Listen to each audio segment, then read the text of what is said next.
Ahí está. Compartir. ¿Dónde estamos?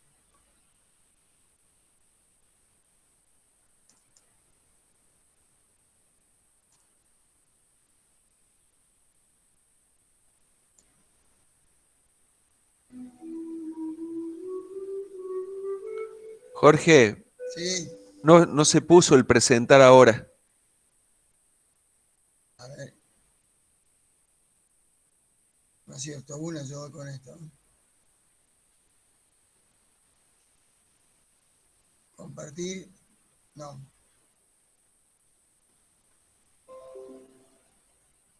Se está presentando en tu pantalla.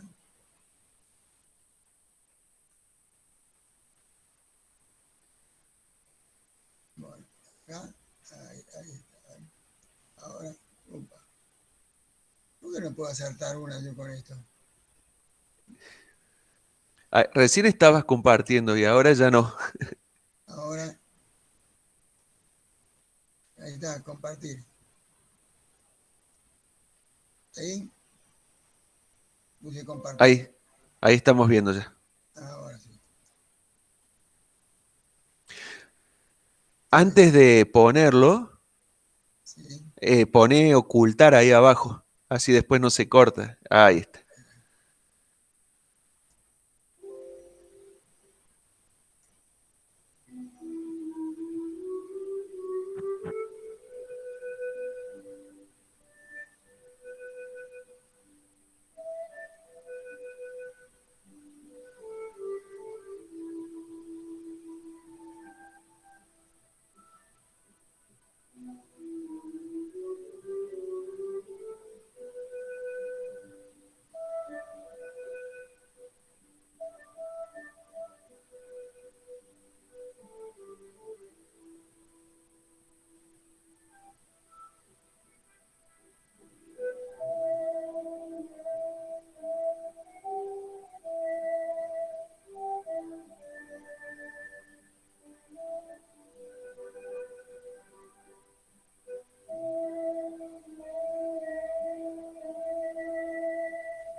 Bien. Muchas gracias, Jorge. Muy bueno. Ojalá Dios quiera que lográramos esa, esa unidad y esa continua cooperación, ¿no? Si por ahí uno solo puede lograr cosas tan importantes, ¿cuánto si todos van hacia el mismo lado, ¿no? Si todos tiramos del mismo yugo y de la misma forma. Bueno, ¿qué les parece si arrancamos con Hebreos? Vayamos al capítulo 3 de Hebreos y vamos a leer los primeros 6 versículos que probablemente en las Biblias tengan un título que, que puede decir Jesús es superior a Moisés o la superioridad de Cristo sobre Moisés o algo parecido. ¿Alguien tiene algo distinto? No. Bueno, ¿quién se anima a leer los primeros 6 versículos en voz alta y compartiendo para todos?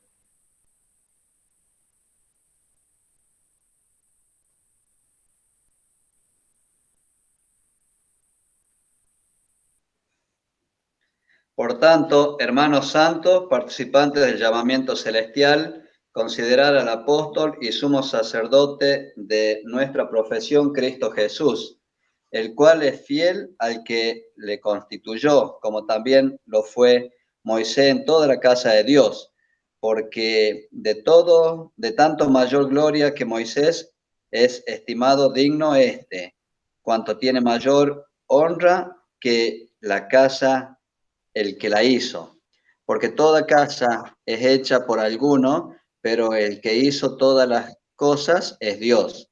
Y Moisés, a la verdad, fue fiel en toda la casa de Dios como siervo, pero para testimonio de lo que se iba a decir. Pero Cristo como hijo sobre su casa, la cual casa somos nosotros, si retenemos firme hasta el fin la confianza y el gloriarnos en la esperanza. ¿Mm? Gracias, Ramón.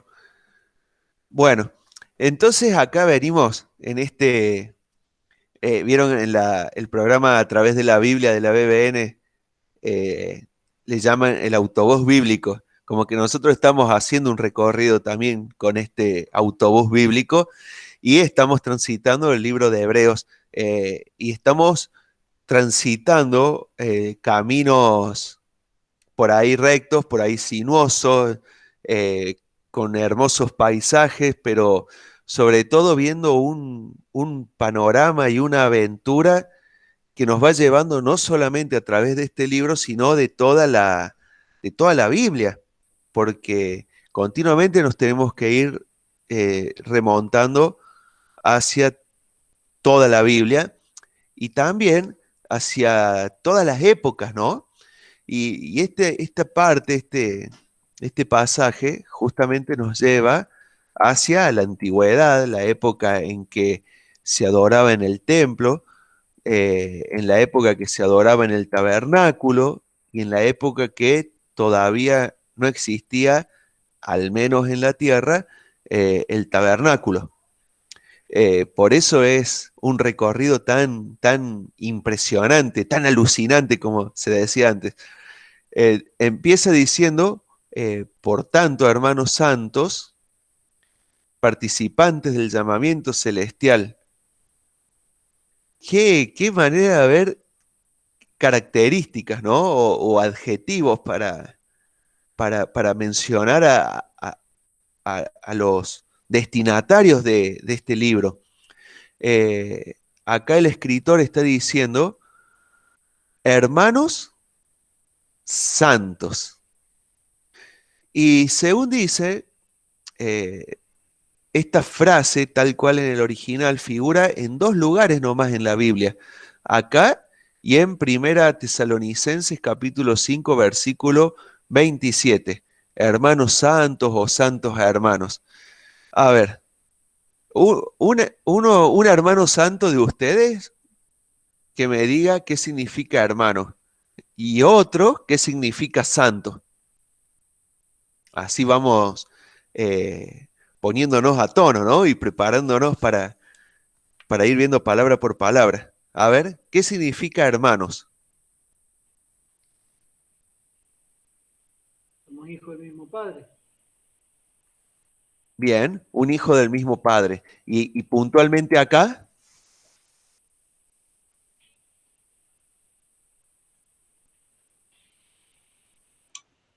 El mismo ADN. ajá, hola, hola, pa. Hola, hola. La Hola, misma Chelo. familia. La misma familia. La misma familia. Ajá. Hola, Chelo. Hola, buenas noches. Hola, Ever. Y hola, Muniro. Son los 4 que no habíamos saludado, me parece. Yo podría decir que es un vínculo familiar sanguíneo lateral. Depende si juega de 5 o no. Sí, pero no siempre sanguíneo. Ahí están los adoptivos también. Ajá. ¿Cómo nos vamos moviendo, no? ¿Por qué lateral? Porque si la echa para el centro está complicada, la defensa es bien buena. Porque el vertical sería padre-hijos. Ah, bien. Perfecto. Bien. Vamos tomando forma, ¿no? Comparten el mismo ADN. pueden ser o no sanguíneos. Por lo tanto, pueden o no compartir el ADN. Pero en este caso particular que estamos viendo, se refiere a hermanos, pero a hermanos en Cristo, ¿no? Quienes fuimos adoptados, hechos hijos de Dios, ¿no? Por la obra de Cristo, por su muerte allí en la cruz. Y es muy notable eso de compartir el mismo ADN, porque todavía no existía cuando se escribió la Biblia la palabra ADN, ¿no?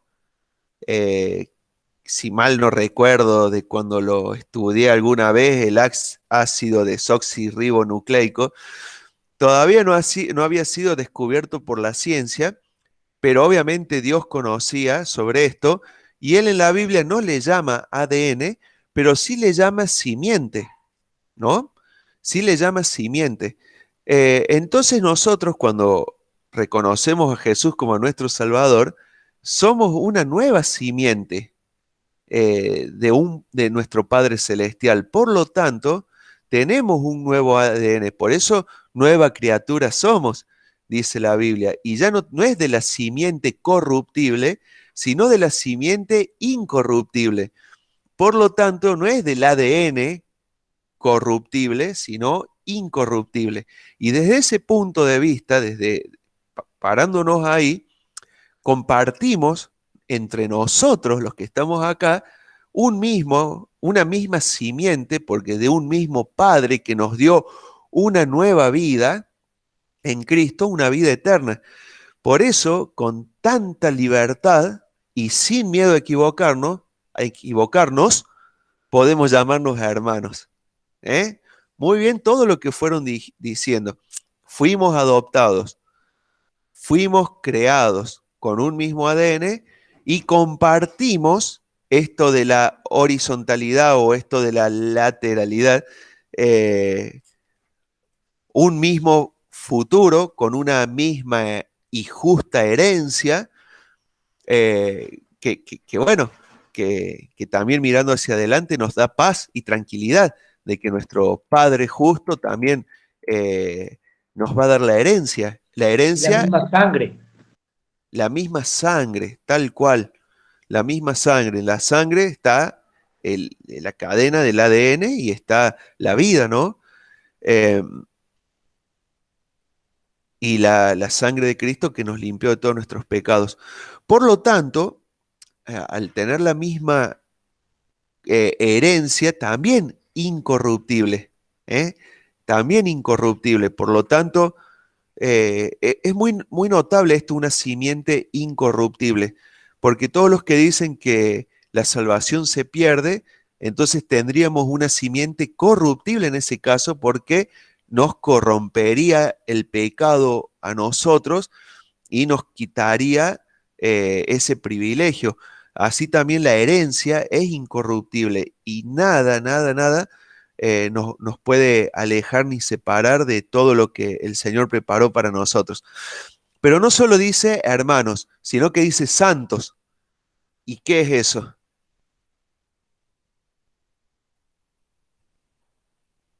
Separados, apartados. Puro, limpio, sin mancha. Una nueva condición. Perfecto. Entonces ahí somos hermanos santos. ¿Por qué? Porque estamos separados, apartados, purificados, hechos nuevos. Miren qué lindo término que usa para referirse a los demás. ¿Cuánto hay en dos palabras que quedan en realidad unificadas, ¿no?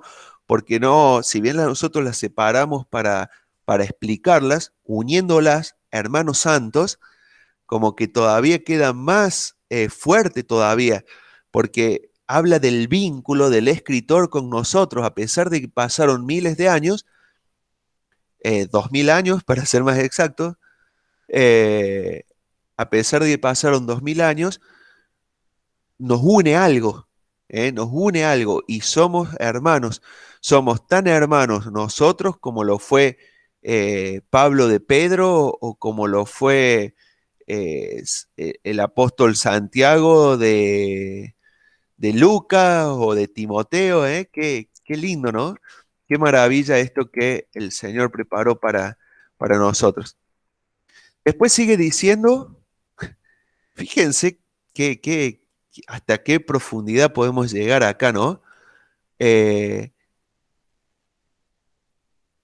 Participantes del llamamiento celestial. ¿Qué encontramos ahí?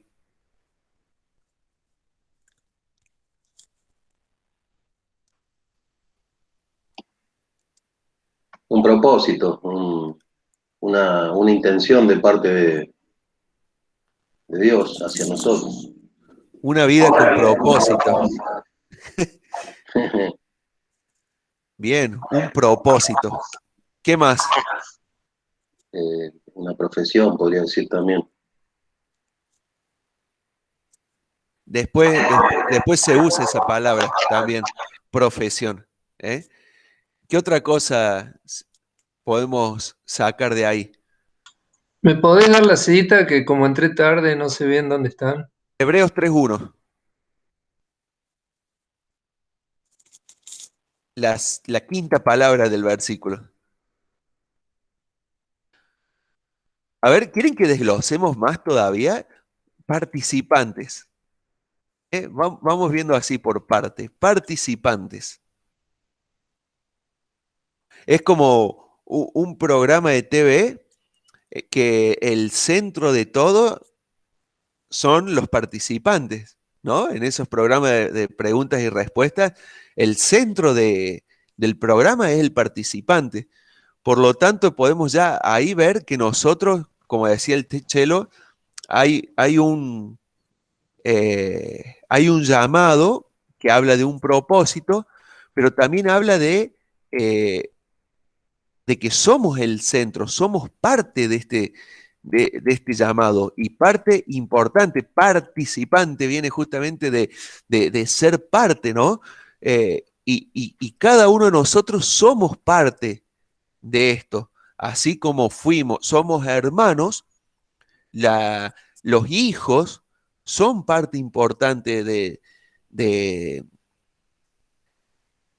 de los proyectos, ¿no? De los proyectos familiares, del propósito. Y, y esto de somos hermanos, apartados, formando parte de este llamamiento celestial. ¿Y qué es el llamamiento celestial?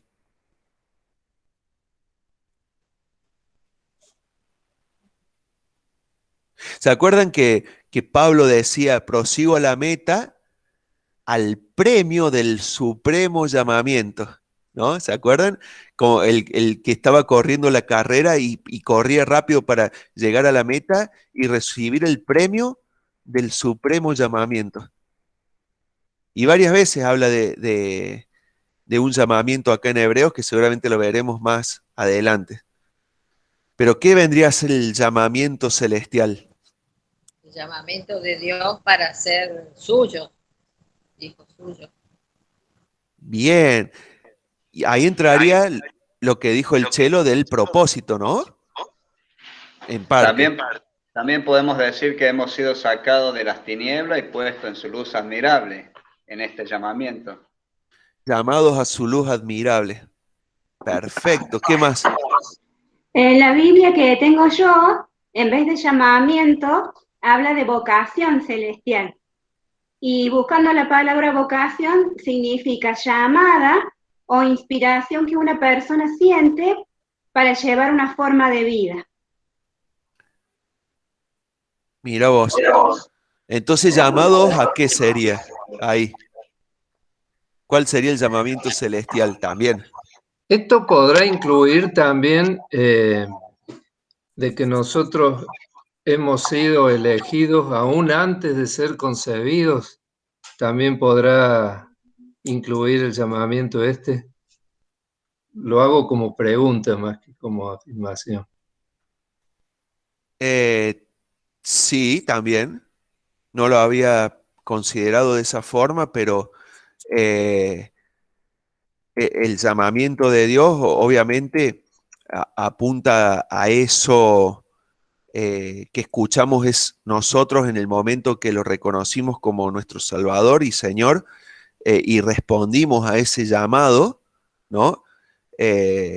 A ese llamado que no es terrenal, sino que es celestial. Y sí, sí, tal cual. No, que ya me estoy yendo en la rama, pero no vamos hoy a entrar en esa discusión. Vamos Ahí a está dejarlo, ese tema ahí.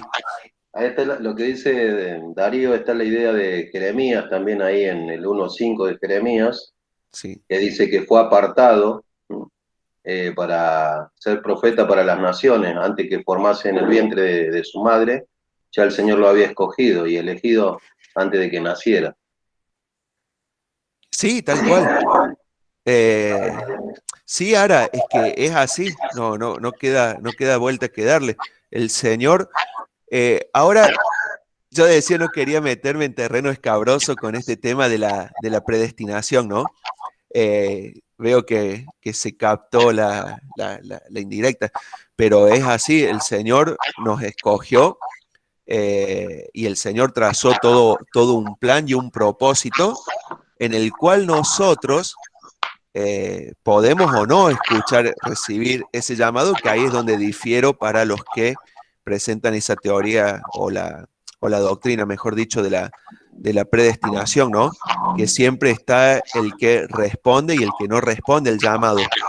Que, que esto me hace pensar, ¿no? Cuando habla de llamamiento celestial, de que al haber un llamamiento, están los que escuchan ese llamamiento y los que no, o sea, los que hacen caso del llamamiento y los que no. Hay mucha Entonces, interferencia, Andrés. sí, los micrófonos abiertos son. Ahí está. ¿Puede ser invitación también? Invitación también. Sí, un llamamiento es una invitación. Es una invitación. Que ahí tiene que ver con lo que decía Raquel recién también, que a eso quería que me quede rebotando ahí, que estamos llamados, dijimos en un momento, a ser siervos, llamados a la salvación, llamados a la patria celestial, pero llamados también a la obediencia, ¿no? Estamos llamados a la obediencia y llamados a la adoración.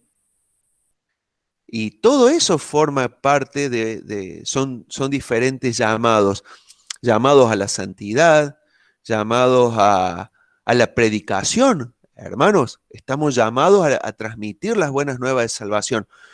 Por eso somos, no habla ahí que fuimos en un momento llamados y listos, sino que somos participantes de fíjense que la forma en que está escrito participantes del llamamiento celestial habla de una continuidad. Hoy nosotros estamos participando del llamamiento. No es que un día escuchamos el llamamiento y abrimos la puerta de nuestro corazón y ahí quedó todo y listo. Y no es que mañana no vamos a tener que hacer nada con respecto a este llamamiento, sino que es una continua participación a este llamamiento. ¿Está bien? Ya somos hijos de Dios, ya somos hermanos y ya fuimos apartados, pero estamos respondiendo continuamente a este llamado celestial, en el cual sí se pone en juego la obediencia, se pone en juego la perfección, el perfeccionamiento de los santos, ¿no? Esa lucha continua por ir mejorando. Y bueno, y todo eso. Sí, ya vamos a hablar sobre. No, hay pasajes que vamos a tener que sí o sí tocar este tema de la predestinación. Pero bueno, por ahora quedémonos ahí. Participantes del llamamiento celestial. participantes del llamamiento celestial. Más adelante, en Hebreos 12:22 dice, os habéis acercado al monte de Sión, a la ciudad del Dios vivo, Jerusalén la celestial, a la compañía de muchos millares de ángeles. Entonces, ahí tenemos la ciudad celestial. En Hebreos 11:16 dice, pero anhelaban, ya llegaremos después a estos pasajes, ¿no? Pero anhelaban una mejor, esto es, celestial, hablando de la ciudad, ¿no? Por lo cual Dios no se avergüenza de llamarse Dios de ellos, porque les ha preparado una ciudad. Entonces también esto nos habla de que nosotros debemos vivir santos pensando que no somos ciudadanos de este mundo, sino que nosotros estamos prestados en este mundo, pero nuestra ciudadanía está en los cielos. Entonces, también nosotros debemos vivir, pero como lo hace ¿cómo es hoy se me fue, el que representa a su país en otro país, ¿cómo es? El cónsul, embajador. El embajador. Bien, nosotros somos embajadores de la patria celestial. Y justo leía que el otro día que el embajador ¿cómo era? De Estados Unidos, que estaba en Rusia, se fue a Estados Unidos a pedir directivas, ¿no? De que Biden le diga cómo tiene que vivir ahí en Rusia y bajo qué parámetros se tiene que mover, ¿no? Porque con este cambio de gobierno estaba como que no sabía cómo. Nosotros no tenemos cambios de gobierno en nuestra patria celestial, ya tenemos las directivas de cómo debemos vivir como embajadores. Tenemos que vivir conforme a ese llamado que nos hizo nuestro Padre desde la patria celestial. Entonces fíjense todo lo que engloba este llamado en nuestro pasado, en nuestro presente y en nuestro futuro. Es así este libro de Hebreos y es así la Biblia, hermanos. Nos habla continuamente de nuestro pasado, de nuestro presente y de nuestro futuro. Ahora bien, sigue el versículo. Considerad al apóstol y sumo sacerdote de nuestra profesión, Cristo Jesús. Qué términos, ¿no? Capaz que nosotros, si nos hubiésemos puesto a escribir de Jesús, no hubiésemos usado estos términos como de apóstol y como de sumo sacerdote. ¿Por qué piensan que el autor a los Hebreos menciona y lo llama a Jesús con estos dos términos, de apóstol y de sumo sacerdote?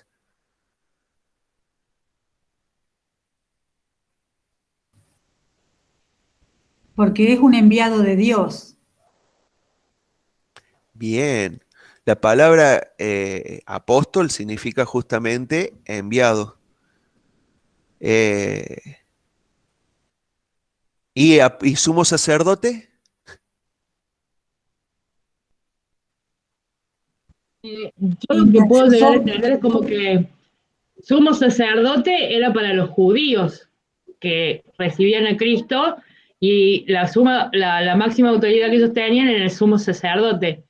Y los gentiles convertidos en cristianos tenían esto de seguir a un apóstol. Por eso también hay muchas veces que dicen no ser de Pablo ni de Apolo, sino seguir a Cristo. Era como para las dos, en ese momento, las dos realidades que había. Intercesor del hombre ante Dios. Bien, ¿se acuerdan cuando estudiamos el capítulo 2? No sé si alguien puede leerlo. El capítulo 2, 17 y 18. ¿Quién lo puede leer? Ahí habla de justamente por qué el Señor Jesús. Yo lo tengo. Dale. 17, versículo 17. Por lo cual debía ser en todo semejante a sus hermanos, para venir a ser misericordioso y fiel sumo sacerdote en lo que a Dios se refiere, para expiar los pecados del pueblo. Pues en cuanto él mismo padeció siendo tentado, es poderoso para socorrer a los que son tentados. Bien, el trabajo, a modo así curiosidad, ¿no? La primera vez que aparece la palabra sacerdote en la Biblia es con el rey de Salem, ¿se acuerdan? Melquisedec. Es la primera vez que el término sacerdote se usa. Luego, cuando se pone a los levitas, cuando Dios instaura todo el tema de adoración, pone a los levitas y nombra ahí a los sacerdotes. Pero existía un sacerdote que estaba por encima de todos los sacerdotes. Por eso se le llamaba sumo sacerdote. Este sumo sacerdote, el trabajo era una vez al año, que se hacía el sacrificio de la expiación, entraba al lugar santísimo, ¿se acuerdan eso? Entraba al lugar santísimo, derramaba la sangre sobre el propiciatorio, la tapa del arca, y eso servía de expiación, de limpieza de los pecados durante un año. Trayendo esa figura a Jesucristo, el trabajo de Jesús era justamente expiar los pecados de todos, según lo que leemos acá en el capítulo 2. Entonces, cuando nos trae esta figura del sumo sacerdote y nos hace pensar en Jesús, es como ese, el que quita el pecado del mundo. Obviamente también, como decían, es intercesor, como lo era el sacerdote, es el que media entre Dios y el pueblo, como lo hacía el sacerdote, es el que se encarga de llevar el tema de los rituales, como el sacerdote. Sí, Chelo. No, que está bien, ahí está la figura de abogado del Señor que intercede por nosotros.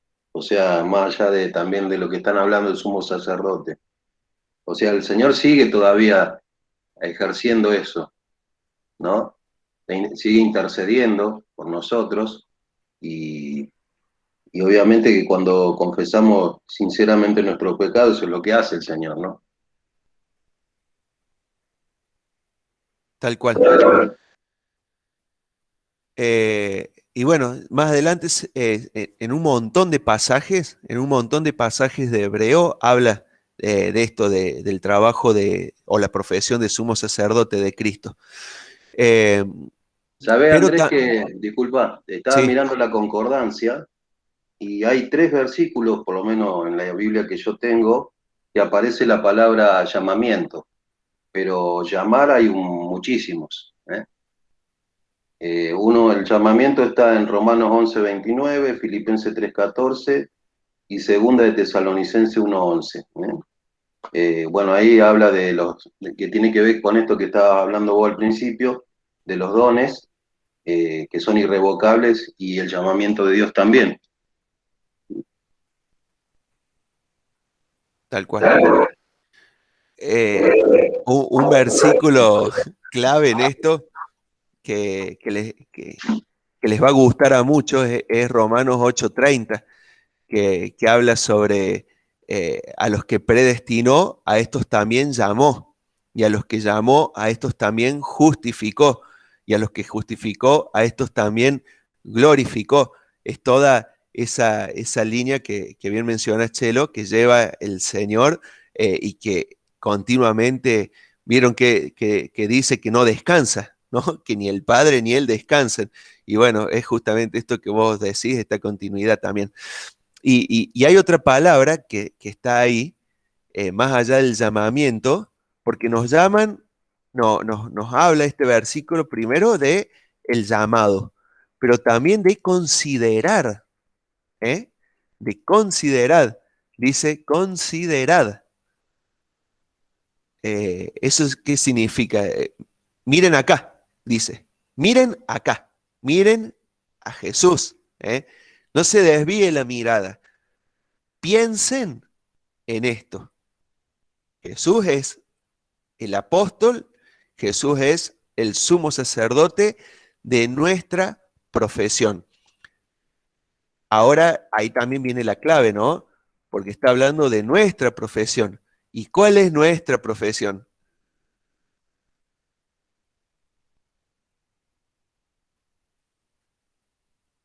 Docente.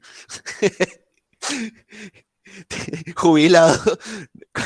¿Cuál es nuestra profesión? Acá en la versión de las Américas dice, considerad a Jesús apóstol y sumo sacerdote de nuestra fe, dice ahí. No dice nuestra profesión, habla de nuestra fe. Creo que ahí lo está un poco resumiendo, ¿no es cierto? Está hablando de que nosotros nos dedicamos a la fe, vivimos de la fe, ¿no es cierto? La fe es nuestra forma de vivir y movernos en todos los aspectos de nuestra vida.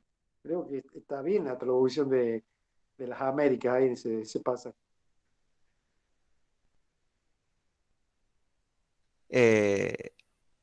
Sí, como dice, de nuestra fe, dice.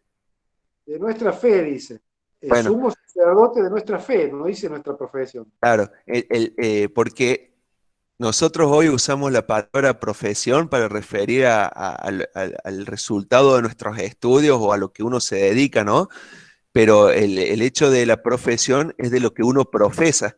De ahí la NBI hace una mezcla de la Reina Valera con la Biblia de las Américas y termina así, y de la fe que profesamos. Ahí creo que se termina de entender bien. Entonces, nosotros, Cristo viene a ser como, para llevarnos a otro pasaje bíblico, Él es la cabeza de la iglesia.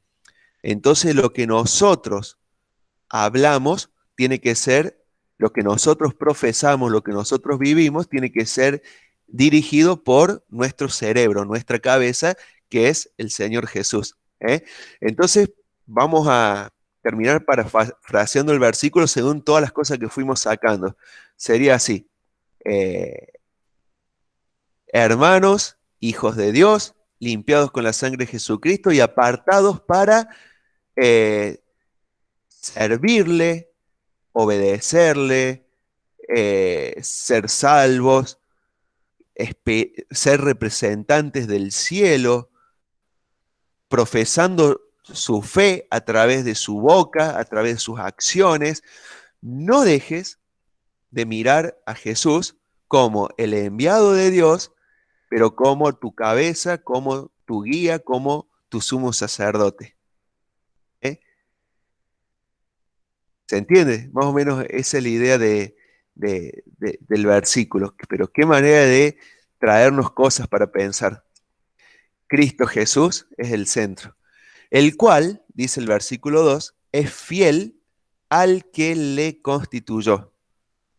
Al que le constituyó. Como también lo fue Moisés en toda la casa de Dios. Que mucho tenemos también acá, ¿no? ¿Quién le constituyó a Jesús? También nos tenemos que remontar a los primeros versículos de Hebreos, ¿no? ¿Que acaso fue creado Jesús?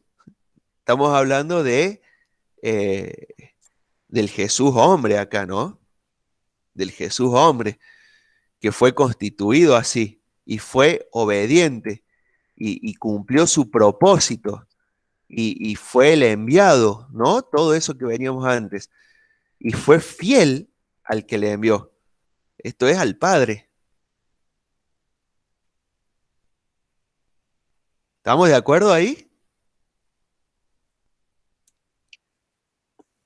Te leo un versículo que está en Efesios 4, Andrés. Dice, yo pues preso en el Señor os ruego que andéis como es digno de la vocación con que fuiste llamado, con toda humildad y mansedumbre, soportando con paciencia los unos a los otros en amor, solícito en guardar la unidad del Espíritu, en el vínculo de la paz, un cuerpo y un espíritu como fuiste también llamados en una misma esperanza de vuestra vocación. Vuelve a repetir esa palabra. Bueno, en Efesios aparece muchas veces esa palabra. Pero bueno, ahí habla de una conducta, de un carácter que es transformado por la obediencia, como bien estás diciendo vos, y en el caso de que estamos hablando acá es por el ejemplo que tenemos como referencia al Señor de todo eso, ¿no? Perfecto. Ahí cierra perfectamente ese versículo 1. Sergio. No, hablando del término fiel, hay un versículo que me estaba acordando, 1 Corintios capítulo 4, verso 1, Pablo dice allí, así pues, ténganos los hombres por servidores de Cristo y administradores de los misterios de Dios. Ahora bien, se requiere de los administradores que cada uno sea hallado fiel.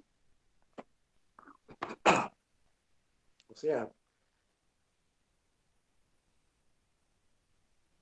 Señor Jesús creo que es el ejemplo de fidelidad que nos pone aquí el escritor de Hebreos, ¿no es cierto? Es un poco el mensaje que se repercute en nosotros también. Fiel hasta la muerte. Obediente hasta la muerte. Bien, entonces el cual es fiel al que le constituyó, como también lo fue Moisés en toda la casa de Dios. Y acá entra ya a ser nombrado Moisés. ¿Se acuerdan que venía comparando al Señor Jesús con distintos? Ahora Moisés era casi, por muchos tal vez sí, pero en general, casi idolatrado por el pueblo de Israel. Porque a través de Moisés fueron liberados de la esclavitud. A través de Moisés, Dios les habló, les dieron la fiesta, les dieron las leyes, les dio el orden, todo a través de Moisés. Por algo el Señor no permitió que los huesos de Moisés cayeran en las manos de las personas, ¿no? Porque si lo idolatraban, o pongámosle el casi lo idolatraban a Moisés, imagínense si hubiesen tenido sus huesos, ¿no? Hasta capaz que hoy ya tendríamos un clon de Moisés, sacaban el ADN y tendríamos o la estatua de Moisés. Entonces, por eso era tan importante comparar a Moisés con Jesús ante el pueblo de Israel y decirles, miren, así como Moisés es un referente para ustedes, pero Jesús es más referente. Por eso entra esta comparación. Jesús fue fiel, como también lo fue Moisés en toda la casa de Dios. Y acá vamos a este tema. ¿Qué es la casa de Dios?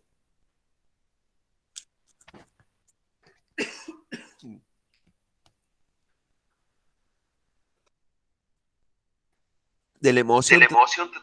En el caso de Baba. En el caso de Nuestro de cuerpo. Moisés, era el pueblo, y en el caso nuestro, seríamos nosotros como iglesia o el pueblo de Dios.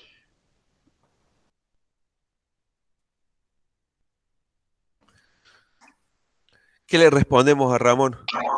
Claro, ahí en capítulo 12 de Número, cuando habla de Moisés, dice que no, que Moisés fue fiel, es fiel en toda mi casa, dice el versículo 7. Mi siervo Moisés, que es fiel en toda mi casa. ¿Mm? Y se refiere a esto que dice Ramón.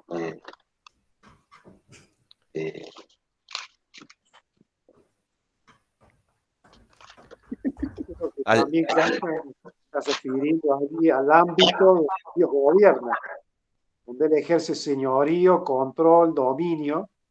Ese lugar es su casa, es su ambiente, es su lugar.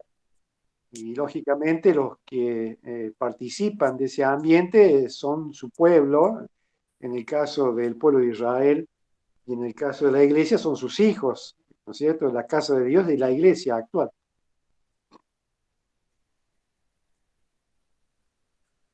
Bien. Entonces, así como Moisés fue fiel a su casa, el Señor Jesús es fiel a su casa y nosotros debemos ser fieles a nuestra casa, ¿no? Para el pueblo, para los israelitas, la casa era la casa de Moisés y era el pueblo, ¿no? Y para la iglesia lo acabamos de leer hace un rato, el versículo 6. Pero Cristo, el versículo 6 de este capítulo 3 de Hebreos, ¿no? Pero Cristo, como hijo sobre su casa, la cual casa somos nosotros, si retenemos firme hasta el fin la confianza y el gloriarnos en la esperanza. Entonces, la casa somos nosotros. ¿Y qué somos nosotros? Somos la iglesia. Primera Claro. Timoteo 3:15 dice, para que si tardo sepas cómo debes conducirte en la casa de Dios, que es la iglesia del Dios viviente, columna y baluarte de la verdad. Chelo. No, te quería hacer una pregunta, porque generalmente en el Antiguo Testamento cuando se menciona la palabra casa, no solamente se refiere a lo que decía Sergio, de un lugar, pero también se refiere al linaje. Por ejemplo, la casa de David, casa de Saúl. Bueno, en esta casa está hablando de Moisés, ¿no? Pero también se refiere a eso, creo, a la línea genealógica también por donde vino el Mesías. Sí, y también encontramos casa de oración, ¿no? A algunos lugares, Claro. inclusive al templo también, se le llama, o a la iglesia, al templo nuestro cristiano, se le llama también casa de oración, y también, como vos decías, a una familia, la casa de... el tema es que nosotros hoy, como que la iglesia agrupa todo, ¿no? Somos la casa de Dios como familia, somos la casa de Dios como templo, somos la casa de Dios como lugar donde habita Dios, la casa literal, ¿no? Donde habita Dios somos nosotros, porque el Espíritu Santo está dentro de nosotros, y la casa de Dios como familia, ya lo dije, me está faltando una. Bueno, entonces, como dicen ustedes, engloba todo. Hoy la iglesia como lugar de oración, donde vamos nosotros a orar, a adorar, a ofrecer sacrificios santos, ¿en dónde? En donde estemos. Entonces todo también es una casa. Pero más allá de la casa en sí, de lo que sea la casa, creo que estamos de acuerdo en esto. Pero más allá, si no lo estuviéramos de acuerdo y cada uno dice, bueno, no, para mí la casa es una persona y otro dice, para mí la casa es un templo y otro dice, para mí la casa es un lugar. No importa. Lo que lleva acá a pensar en el versículo 6 que leímos y en esto de la fidelidad es como hijo sobre su casa. Y acá se viene hablando y hace referencia a una palabra muy linda que es el tema de esto de la mayordomía, esto de ser mayordomo y mantener la casa en orden. No, para que alguien diga después, che, la casa está en orden, sino que realmente existe un orden dentro, más allá del orden, una organización y una responsabilidad en la administración de todo esto que nos toca a nosotros como hijos de Dios.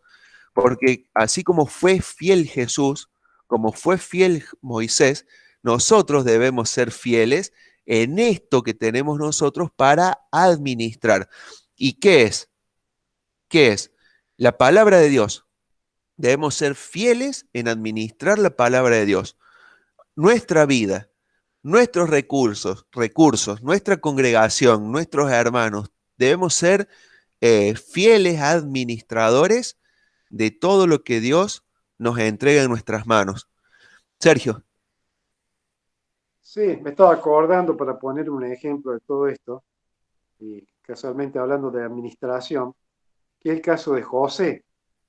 José fue un esclavo y fue designado, como dice el texto aquí, por Potifar como el administrador general de su casa. Es decir, que José pasó a ser una especie de siervo esclavo VIP en la casa. ¿Qué quiere decir con esto? Que él tenía todo el dominio y control de la casa. Incluso estaba a su servicio los demás esclavos, o sea, los demás esclavos tenían que obedecerle en todas sus ordenanzas, ¿no es cierto? Y él se ganó la confianza de Potifar, por eso le cedió todo, ¿no es cierto? Y cuando lo llevan a la cárcel, pasó lo mismo. O sea, José transmitía tanta confianza, era tan fiel, que también el carcelero le dio las llaves, ¿no es cierto?, de la cárcel, así que cuando el carcelero se iba a dormir la siesta, José se encargaba de todo allí, ¿no es cierto? Y luego cuando pasa a ser el segundo de Faraón en Egipto, pasó lo mismo, ¿no es cierto? Le tenía tanta confianza Faraón a José, que le digo, vayan, dice, hagan lo que José dice. O sea que José manejaba todo, tenía prácticamente todo el dominio, era el señor de Egipto. Bueno, ese es un ejemplo, yo diría, de un siervo fiel y buen administrador, que se había ganado la confianza absoluta del dueño de la casa, en este caso Potifar, el dueño de, digamos, administrador general de la cárcel, que era el carcelero, y después el faraón, que descansaba muy tranquilo, se ocupaba de otras cosas, mientras que José administraba. Aquí el ejemplo que ponen de Moisés, que era fiel, es una especie de José sobre el pueblo de Israel, ¿no es cierto? Pero ahí la escritura prácticamente al decir considerar, yo utilizo más bien la palabra examinar. Examinen al Señor Jesús. Miren, examínenlo bien detalladamente. ¿Quién es Él? ¿Quién es Él? No era un siervo de la casa, sino que era hijo sobre la casa. Es decir, el dueño de todo. Por eso me dice más adelante que fue fiel en el sentido de que él estaba sobre su propia casa. Es decir, que si Potifar hubiese tenido un hijo, ¿no es cierto? El dueño de todo allí hubiese sido el hijo, el que manda, porque es el dueño de la casa. José no era el dueño de la casa de Potifar, ni dueño del calabozo, ni dueño del Egipto, ¿no es cierto? Era un siervo, era un administrador, alguien que había sido designado, como dice el texto allí, para que él manejara los asuntos, ¿no es cierto? Bueno, el Señor Jesús es alguien superior a Moisés, en el sentido de que es el dueño de todo, el dueño de la casa, ¿no es cierto? Entonces, cuanto mayor honra ahora tiene el dueño de todo, ¿no es cierto?, por encima de los siervos. Está hablando, lógicamente, de la superioridad del Señor Jesús por encima de todos los fieles que hubo sobre la casa históricamente. Sea llamado Moisés, sea llamado quien sea, el Señor Jesús está por encima de todos ellos y es precisamente Él al quien nosotros servimos. Perfecto, y siguiendo con tu comparación, ¿no?, de José, José fue fiel sin saber, sin tener el libro de Génesis en su mano, ¿no? Él decía, estuvo preso, fue perseguido, quedó, y sin saber los planes de Dios. Creo que hoy un mayordomo fiel, supongamos que una señora solita en su casa tiene un mayordomo, ¿no? Y la señora agarra y le dice, cocíname 4 tortas. ¿Y qué hace el mayordomo o el que obedece ahí? Organiza para que estén las 4 tortas en la heladera. No le va a decir, pero señora, si usted es sola, no se va a comer 4 tortas. Después verá el mayordomo, tal vez vienen 20 amigas de la señora a tomar el té a su casa. Nosotros como mayordomos, como siervos, como lo hizo José, debemos obedecer sin entender. Y trayéndolo al pasaje que nos toca pensar, piensen en Moisés. Dice el versículo 5, y Moisés a la verdad fue fiel en toda la casa de Dios como siervo. ¿Sí? Moisés fue fiel en toda la casa de Dios como siervo. Como lo fue José, Moisés también fue fiel. Después José vio el resultado de su fidelidad. Muchas cosas, pero no todo. Moisés, ayúdenme, hagamos rápido una lluvia de ideas así, tirando en qué cosas Moisés fue fiel sin saber el porqué de lo que hacía. ¿Se acuerdan todo el trayecto de Moisés? Díganme una cosa cada uno, a ver si Moisés fue fiel en cada una de las ordenanzas que Dios le dio. Le decía, Moisés, hace esto, decile al pueblo esto, transmitile esta palabra y esta ordenanza. Y él la transmitía exactamente como lo hizo, lo mismo con el tabernáculo. Le dice, hace esto conforme al modelo que te fue mostrado en el monte. Entonces él baja del monte e hizo fielmente tal cual como Dios le mostró, ¿no es cierto? O sea, fue fiel en todo lo que Dios le ordenó. Menos en hablarle a la peña. Bueno, sí, en todo. Quería ir refrescando la memoria que nos fuéramos entre todos refrescando la memoria, ¿no? Y fuéramos más puntuales en algunas de las cosas. Ahí Sergio dijo en transmitir la palabra tal cual como Dios se la dio y en construir el tabernáculo tal cual como Dios se lo mostró.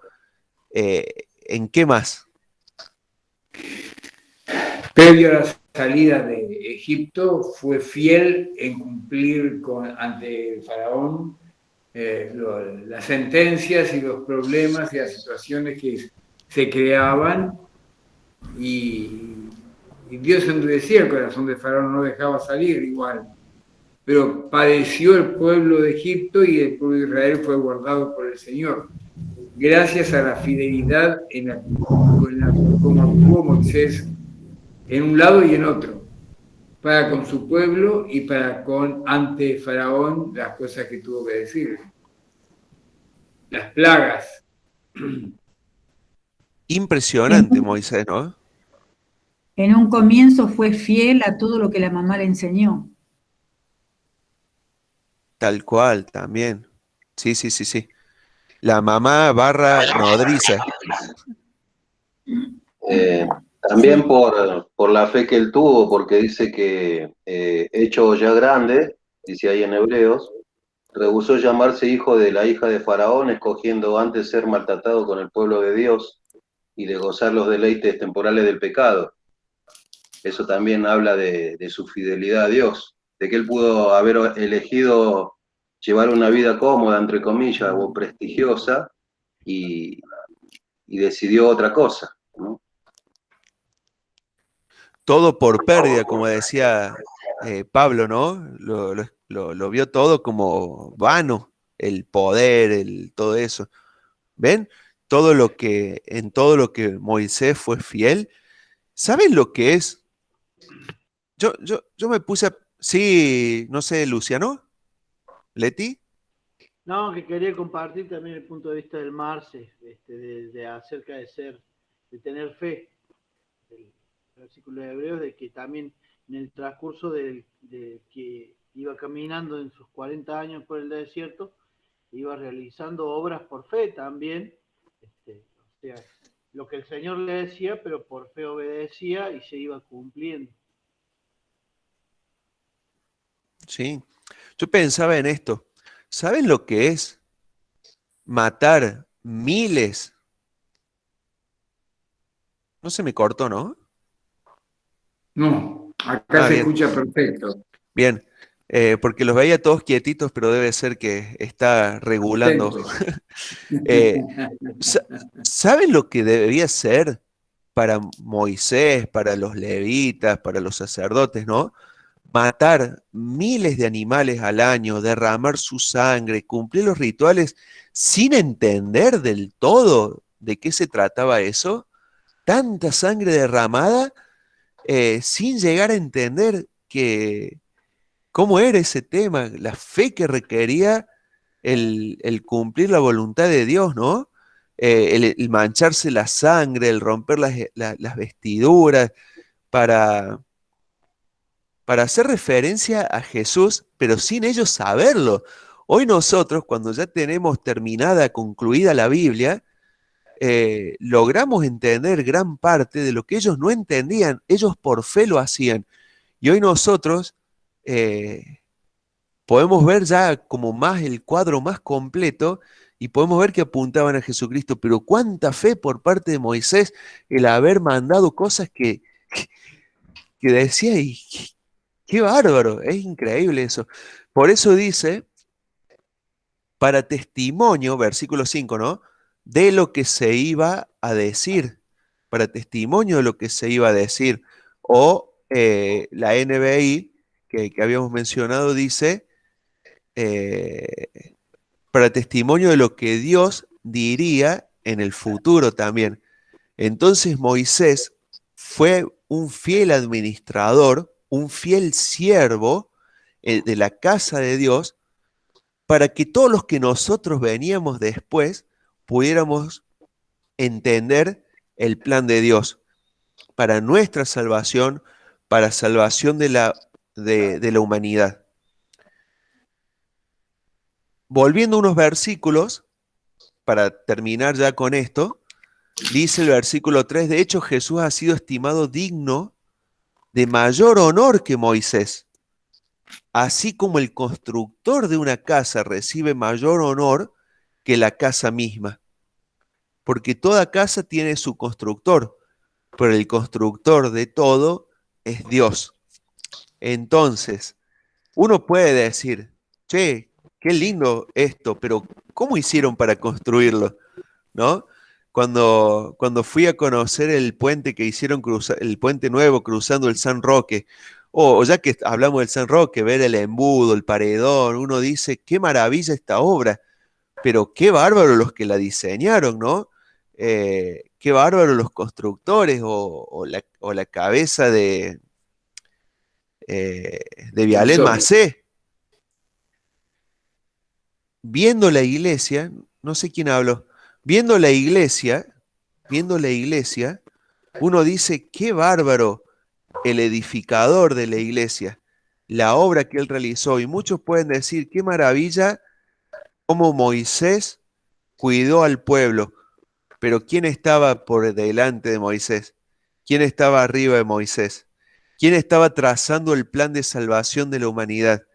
¿Quién estaba pensando en morir en la cruz por los pecados de las personas? ¿Quién estaba allí diseñando todo? El mismo que creó todo, el Señor Jesús. Ahora fíjate vos, Andrés, que es la misma idea que Jesús le transmite a los discípulos, porque acá lo que estamos hablando es que Jesús es superior a Moisés, y el mensaje, como era para los judíos, lo toma referencia como Moisés no solamente en cuanto a la fidelidad, sino al lugar que ocupaba Moisés dentro de esta historia, ¿no? Y lo mismo el Señor le transmitió a los discípulos cuando le lavó los pies. Ahí en Juan 13, el Señor le dice, en verdad les digo que un siervo no es mayor que su Señor, ni un enviado es mayor que el que lo envió. Si saben esto, serán felices si lo practican. En otra versión lo dice acá, ¿no? Juan 13, 16, 17. ¿Qué tal la idea que es el contraste entre Moisés y el Señor, digamos, ¿no? Que acá a Moisés se lo ve, se lo clarifica como un siervo, pero a Jesús como el Señor, ¿no? Sobre toda la casa. Me río porque el otro día hablábamos en forma broma, en forma verdad, esas bromas a medias, con Valentino, que él dice, sí, el teléfono es mío, porque me lo regalaron. Y sí, le digo, el teléfono es tuyo, pero vos sos mío, por tanto vos y el teléfono son míos. Y se quedó mirando como diciendo, ups, me engañaste. Podría llegar Moisés delante del Señor y decir, yo entregué las tablas de la ley al pueblo, y el Señor Jesús diciendo, pero yo te hice a vos, y yo escribí las tablas. Entonces, más o menos eso es lo que plantea acá, ¿no? El constructor de todo, el universo mismo, es el Señor. Por lo tanto, es superior el que creó que a la creación, ¿no? Bueno, maravilloso pasaje. No sé si alguien quiere agregar algo más. Seguramente muchas cosas pasan por sus cabezas.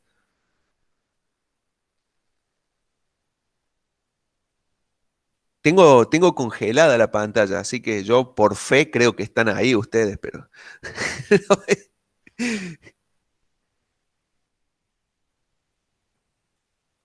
Perdón, Andrés, no se te escuchó. ¿Cómo? Ah, bien, ¿no se escuchó? ¿Qué Sí, más se tienen? escuchó, sí. Ah, bien. Sí, se escucha lo más bien. No habrá entendido a lo mejor. Ah, o está bromeando y no me causó gracia. No, neta, en serio, no se La escuchó. jefa está hablando y Gibel también. Ah, bien. Si tienen No, algo más para agregar a todo esto que estuvimos hablando, si se quedaron con las ganas o alguna duda surgió. Sí, De todas formas, yo quería solamente decir para mirar un poco el contexto de este libro, que es importante tenerlo en cuenta, ¿no es cierto? Cuando leemos la escritura siempre tenemos que estar pensando en el contexto, a quién lo escribe. Aquí hay un trabajo del escritor, y el trabajo es llevar a estos judíos a la fe en el Señor Jesús. Es decir, si había una fe en el Señor Jesús, posiblemente esa fe estaba media raquítica o confundida, porque los judíos tenían ese problema de estar tan apegados a sus tradiciones, a su historia. Él les pone aquí a Moisés por delante y hablarles de Moisés, hablarles de algo muy delicado, porque es hablarle de una personalidad central en la vida de ellos, ¿no es cierto? Incluso cuando se leía la ley, le decían cuando se lee a Moisés, ¿no es cierto? Cuando se lee a Moisés. Es decir, parece que en vez de decir cuando se lee la palabra de Dios, no, cuando se lee a Moisés, él era Moisés, ¿cierto? Entonces aquí el escritor de Hebreos está tratando de alguna forma de despegarlos del judaísmo al cual ellos estaban tan aferrados, para que ellos realmente abrazaran plenamente la fe en el Señor Jesús, que era una fe superior a la fe, a las tradiciones antiguas, incluyendo la ley, ¿no es cierto? Tenían que dejar ya los rudimentos de la ley, como dice más adelante capítulo 5, capítulo 6. Es decir, tenía que extenderse hacia adelante, tenía que avanzar, tenía que crecer, tenía que madurar. Y esto implicaba que ellos tenían que aprender a mirar más al Señor Jesús y dejar de lado estas cosas en las cuales tuvo su importancia en el pasado de ellos. Por eso dice una escritura de que la ley es nuestro ayo, es decir, nuestro compañero, aquello que nos ayudó a llevarnos a Cristo. Bueno, ahora ya tenemos que dejar estos rudimentos, estas cosas que pertenecen al pasado y ahora aferrarnos a esto que es mejor, ¿no es cierto? Nuestro vínculo a través de la fe en el Señor Jesús. Por eso él pone acá una mirada celestial, es decir, mire más allí, estamos mirando hacia el cielo. Como vos citaste, Andrés, no nos hemos acercado al monte de Sión, es decir, no nos acercamos a la ley, al judío, a las tradiciones, estas cosas del pasado. Ahora apuntamos ahora a algo mucho más importante, mucho más elevado. Vamos mirando hacia el cielo, ¿no es cierto? Estamos mirando ahora al Señor Jesús. Entonces, este es el trabajo un poco del escritor de Hebreos, es ir adentrándolos y haciéndoles ver lo importante que era el Señor Jesús como Hijo de Dios y como Salvador de ellos y nuestro también. Y en esto va a ir avanzando en los siguientes capítulos, por eso que se va a poner muy interesante más adelante cuando entremos en el libro de Hebreos, en esos pasajes. gracias, Sergio. Ever, ¿algo más para agregar? Bueno, yo estaba mirando aquí, hablando justamente todo lo que estamos comentando acerca de Moisés y la fidelidad de Moisés, que el Señor es superior a todo eso. Hay un texto que habla justamente acerca de Moisés y su fidelidad en la casa del Señor. Números capítulo 12, verso 7, no sé si lo han visto. El verso 6 dice, y él les dijo, oíd ahora mis palabras, cuando haya entre vosotros profeta de Jehová, le apareceré en visión, en sueños hablaré con él. No así a mi siervo Moisés, que es fiel en toda mi casa. Moisés fue ejemplo de fidelidad en todo, como hablábamos recién, haciendo mención a hechos, ejemplos, experiencias de la vida de Moisés que muestran su fidelidad en su vida a Dios. Y el Señor superior a todo esto. ¿Por qué? porque no puede ser nunca la obra mayor que el creador, aquel que la ha creado, aquel que ha hecho esa obra. Y bien, aquí vemos en el Señor un ejemplo fiel, digno de reconocer y digno de honrar y alabarlo. Amén. Muchas gracias, Ever. Bueno, hermanos, llegamos hasta el 6, desde el... podemos, ¿saben qué? Les propongo que finalicemos la reunión, que es hermoso el versículo 7, de acá de Hebreos 3, y solo lo leemos y arrancamos desde el mismo versículo 7, esperen que todavía no leo. El 6 habla de la esperanza, estaría bueno hablar de eso. Andrés. Sí, tal cual, podemos retomar desde el 6, pero ahora quiero que leamos el 7, por lo cual, como dice el Espíritu Santo, si oyereis hoy su voz, no endurezcáis vuestro corazón. Esa tiene que ser la realidad también en nosotros, de tener un corazón noble ante la voz del Señor. Dios mediante, desde el 6 arrancamos el viernes que viene, así que leamos todo el capítulo, ¿sí? Así venimos afiladitos. Chelo, ¿querés terminar con una oración? Amén. Gracias, nuestro Dios, por tu palabra, Señor, porque realmente nos ilumina el corazón, el entendimiento, pero también nos queda a nosotros el hecho de obedecerla, de vivirla, de honrarte con nuestra vida, de una forma que también tú también seas glorificado a través de nuestra vida, Señor, y de nuestro carácter, de nuestra forma de vivir.